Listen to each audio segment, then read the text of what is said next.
Island of the Blue Dolphins, Chapter 17. Storms came early with rain, and between the rains, fierce winds struck the island and filled the air with sand. During this time, I made myself another dress, but most of the days I spent fashioning a spear to catch the giant devilfish. I had seen this spear made as I had seen my father make bows and arrows, yet I knew little about it. No more than I had about the others. Still, I remembered how it looked and how it was used. From these memories, I made it after many errors and many hours of work, sitting on the floor while Rontu slept nearby and the storms beat upon the roof. 4 of the sea elephant teeth were left, and though I broke all except one, this I worked down to a head with a barbed point. I then made a ring and fastened it to the end of the shaft, and into this ring fitted the head, which was tied to a long string made of braided sinew. When the spear was thrown and struck a devilfish, the head came loose from the shaft. The shaft floated on the water, but the pointed barb was held by the string, which was tied to your wrist. This spear was especially good because it could be thrown from a distance. On the first day of spring, I went down to Coral Cove with my new spear. I knew it was spring because that morning at dawn, the sky was filled with flocks of darting birds. They were small and black and came only at this time of year. They came out of the south and stayed for 2 suns, hunting food in the ravines, and then flew off in one great flight toward the north.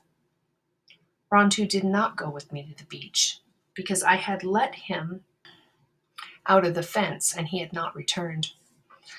The wild dogs had been to the house many times that winter, and he had paid no heed to them. But the night before, after they had come and gone, he had stood at the fence. He stood and whined and walked up and down. It worried me to see him act so strangely, and when he refused to eat, I finally let him out.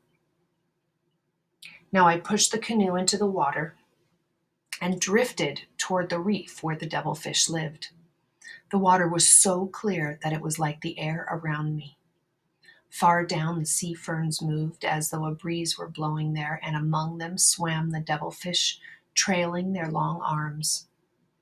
It was good to be on the sea after the winter storms, with the new spear in my hand, but all morning as I hunted the giant devilfish, I kept thinking of Rontu. I should have been happy, yet thinking of him, I was not. Would he come back, I wondered, or had he gone to live with the wild dogs? Would he again be my enemy? If he were my enemy, I knew that I could never kill him, now that he had been my friend. When the sun was high, I hid the canoe in the cave we had found, for once more it was the time the Aleuts might return, and with the 2 small bass I had speared, though not the giant devilfish, I went up the cliff. I had planned to make a trail from the cave to my house, but had decided that it could be seen from a ship and by anyone standing on the headland. The climb was steep. As I reached the top, I paused for breath. The morning was quiet except for the noise of the little birds flying from bush to bush and the cries of the gulls who did not like these strangers. Then I heard the sound of dogs fighting. The sound came from far off, perhaps from the ravine, and taking my bow and arrows, I hurried in that direction. I went down the path which led to the spring. There were tracks of the wild dogs around the spring, and among them I saw the large ones of Rontu. The tracks led away through the ravine, which winds to the sea. I heard again the distant sound of fighting. I went slowly through the ravine because of my bow and arrows. At last I came to the place where it opens into a meadow, right at the edge of a low sea cliff. Sometimes in the summers, a long time ago, my people had lived there. They gathered shellfish on the rocks and ate them here, leaving the shells, which after many summers had formed a mound. Over this, grass had grown, and a thick-leaved plant called napan. On this mound among the grasses and the plants stood Rontu. He stood facing me with his back to the sea cliff. In front of him, in a half circle, were the wild dogs. At first I thought that the pack had driven him there against the cliff and were getting ready to attack him.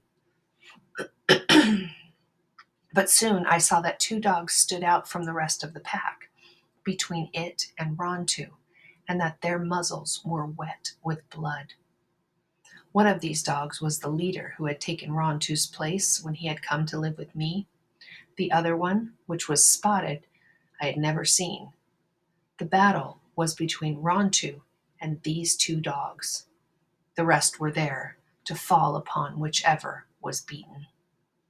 So great was the noise made by the pack, they had not heard me as I came through the brush, nor did they see me now as I stood at the edge of the meadow. They sat on their haunches and barked with their eyes fixed on the others. But I was sure that Rontu knew I was somewhere near, for he raised his head and smelled the air. The 2 dogs were trotting back and forth along the foot of the mound, watching Rontu. The fight had probably started at the spring, and they had stalked him to this place where he had chosen to fight. The sea cliff was behind him, and they could not reach him from that direction, so they were trying to think of some other way.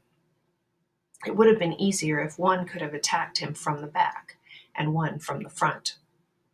Rontu did not move from where he stood on top of the mound. Now and again he lowered his head to lick a wound on his leg. But whenever he did, he always kept his eyes on the 2 dogs trotting up and down.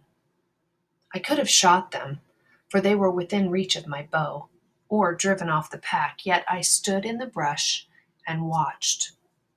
This was a battle between them and Rontu. If I stopped it, they would surely fight again, perhaps at some other place less favorable to him. Rontu again licked his wound, and this time did not watch the 2 dogs moving slowly past the mound. I thought it was a lure, and so it proved to be, for suddenly they ran toward him. They came from opposite sides of the mound, ears laid back and teeth bared. Rontu did not wait for the attack, but, leaping at the nearer one, turned his shoulder and with his head lowered, caught the dog's foreleg. The pack was quiet. In the silence I could hear the sound of the bone breaking, and the dog backed away on 3 legs. The spotted dog had reached the top of the mound. Whirling away from the one he had crippled, Rontu faced him, but not in time to fend off the first heavy rush. Teeth slashed at his throat, and as he turned his body, struck him instead on the flank, and he went down. At that moment, while he lay there on the grass with the dogs circling warily and the pack moving slowly toward him, without knowing that I did so, I fitted an arrow to the bow.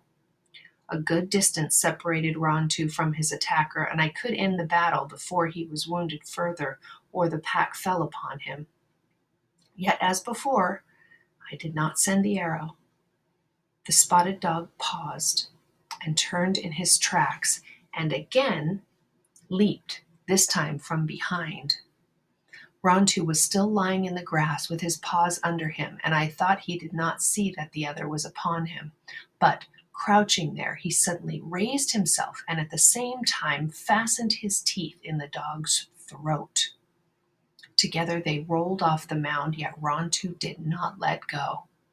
The pack sat restless in the grass. In a short time, Rontu rose to his feet and left the spotted dog where it lay. He walked to the top of the mound and lifted his head and gave a long howl. I had never heard this sound before. It was the sound of many things that I did not understand. He trotted past me and up the ravine. When I got to the house, he was there waiting, as if he had not been away or nothing had happened. In all the time he lived, Rontu never left again. and the wild dogs, which for some reason divided into 2 packs, after that never returned to the headland. And that's the end of chapter 17 of Island of the Blue Dolphins.